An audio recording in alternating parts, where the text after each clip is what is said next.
Hey YouTubers, I get a lot of questions on how to make an HDR image out of a single photo. I'm going to use Adobe Lightroom to do the effect, and then I'm going to finish it off with Photomatix Pro to do the image. I'm going to do it on a shot that I get asked about a lot, which was a 1957 classic Chevy. To do the image, what you have to do is you have to kind of make the photo so that Photomatix can read it. You can see the detail. There's not a lot of detail in the engine because of the shadows. So HDR is going to help bring that out a little bit. So what you have to do, first things first, is I would go over here to the clarity side of your panel. I would change this to about 10. And then come down a little bit farther on your panel here. And the amount, I'm going to change the sharpening to about 40. Luminosity, this is important when you're using Lightroom.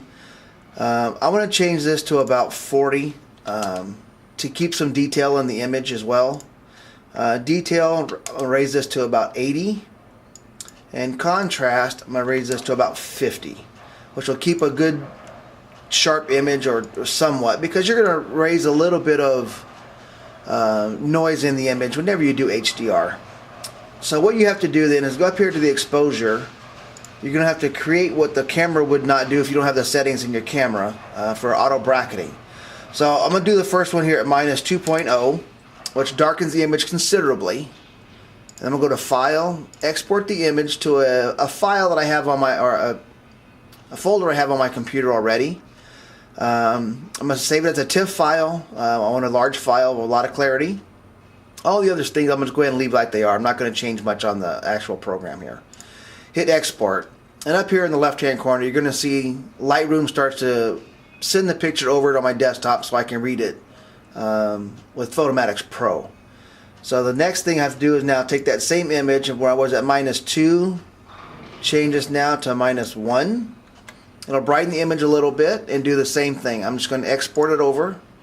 It's going to ask me now, it says I already have an existing file with that name on it, which I do. But I'm going to use the unique name here just to send it over. Otherwise, you're going to overwrite the file and you will not be able to create it. So while that's working, I can go back over to here now and make this 0. We'll just make it just the way it came out of the camera. And that way there's nothing extra that you have to do here, okay? So same thing, export it, same thing, I'll use the unique name that it's going to assign for it. And then we're going to go here and go +1 now. Now we're going the other side, we're going to brighten the image up. And same step, now you just got to export it. I'll still use the same unique name. And then the last one here will be a +2, which will really brighten up the image. It almost looks like it's overexposed, and that's what it's supposed to be. So export that over. We're going to export it again, use the unique name. And up here in the left hand side of Lightroom you can see that there's a bar that gives you where the program is at, how fast it's running. It'll tell you whenever it's complete, and when it is, you're done with Lightroom for the moment. So it says task complete, and you're going to get your Lightroom symbol back up here.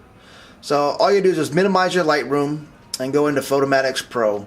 And I'm using the version 4.0. That's a newer version. So all I have to do is click on the left side under the low bracketed photos, browse. This is the file, the folder that I have set up where I made those 5 particular pictures. So all I'm going to do is just select all the pictures. Control A will select all the pictures for me. Hit open. And then the next thing right here, the exposure value settings, I have it set at 1. So each picture has you can change this if you want to, but it is at 1 right now with all the pictures that I had done. So all of them are that way. So I'll just hit OK. Align images and stuff like that, I'll leave default because I know it's one image. Reduce ghosting effect, nothing moved in the picture because it's only one picture. And leave everything else basically the same. Hit OK. Now Lightroom starts to go in and stack the images and does what it has to do in order to make 5 images into one. It takes about, depending on your computer, it'll take a minute or so here to do it. This has got to render about 200 megabytes of files. So it's going to take it a few minutes here. So you just gotta wait, and it'll bring up an image for you.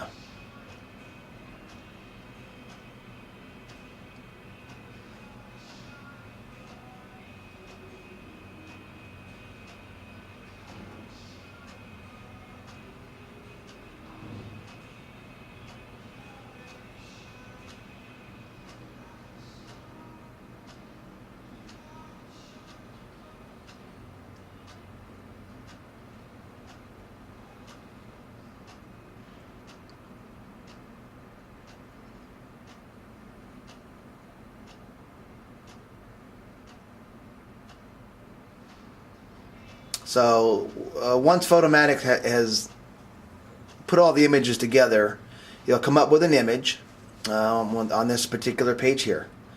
And this is your histogram. It shows the picture as far as the colors go. By default, it comes on. I just normally close it out. Click this to fit to window. And here's the image. It actually does most of the work for you.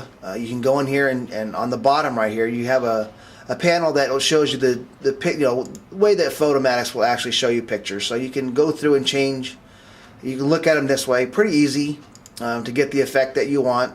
Happens pretty quickly. Some of them look really good. Some of them you don't want to mess with too much. This one actually kind of looks really bad to me, but I mean some people do like it. So what I found when I did this particular image, what I found was I liked the one here. The Painterly was the best one that I had found. This is the image that I actually published. So once you're done with this, I mean, you can go through on your sliders here. You can change the lights, to change the effect of the image just slightly. If you want to, do it by manually, you can. I left it here on the photo I did under the mid. But what I did out here is under the white point balance. I put this up to about 2 just to brighten the image just a little bit. Made it a little bit more like it was a sunny day, but with HDR sometimes it makes it a little bit dark for you. And this basically was the finished image that I ended up doing. This is exactly how it turned out. So all you have to do then is down at the bottom left hand corner of Photomatix, you just hit the process button and it'll continue to make this image so that you can save it. And then if you have any small adjustments, you can go into Photoshop or any other program you happen to use for fine-tuning images, and to go ahead and do it. So you just go up here to File, you save as. I'll save it on my desktop as the image that it's going to give me because I know where it's at, and then just hit save, and it'll save the image for me. And then that's basically it. I mean, Photomatix is done. If I jump over into Adobe Photoshop now, I can open up the 2 images that I started with. Basically, this was the image off the camera. And you can see that this is exactly the way the camera actually took the photo. But I can go under here and on my desktop now here and find the picture that we just did the HDR of. And here's the same image after Photomatix was done stacking the images, adding the lights and stuff like that. So that's really all there is to it. There's not a lot. Doing one photo, if your camera does not have the auto bracketing function, Lightroom makes it very easy. Photomatix will actually do most of the work for you. Pretty easy to do, but like I said, that was all that I did. There's the original image of it. Like I say, it looks like a '57 Chevy to me. I'm not that big of a car buff, but I like the car. It looked good. And then here's the final image. So I hope this helps. You have any questions on Photomatix or Adobe Lightroom, let me know, and I'll be sure to get back to you guys. All right, thank you.